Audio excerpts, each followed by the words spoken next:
Hello అండి, welcome back to Sneha Krish channel.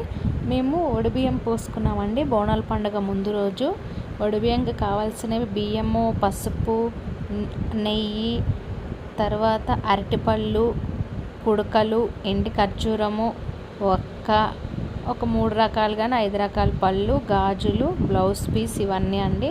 ముందుగా బియ్యము, పసుపు కొంచెం నెయ్యి వేసి కలుపుకోవాలి.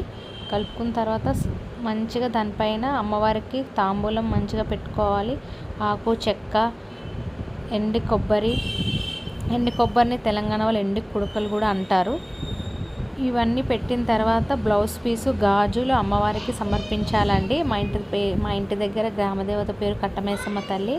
ఆ అమ్మవారికి మా ఇంటికాడ నుంచి తీసుకువెళ్తాము. ఇట్లా ఒడిబియ్యం పోసుకున్నప్పుడు అక్కడ అమ్మవారి పాదాల ముందు 5 దోశలు నిండుగా అమ్మవారికి వేయాలి.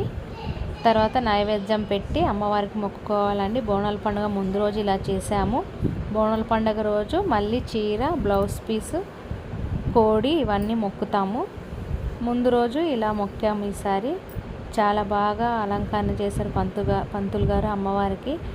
అందరికీ అమ్మవారి ఆశీస్సులు ఉండాలని కోరుకుంటూ, please subscribe my channel, please like and share చేయండి, కామెంట్ చేయండి, సబ్స్క్రైబ్ చేయడం మర్చిపోకండి. ఓం శ్రీ మాత్రే నమః. శ్రీ మాత్రే నమః. మాత్ర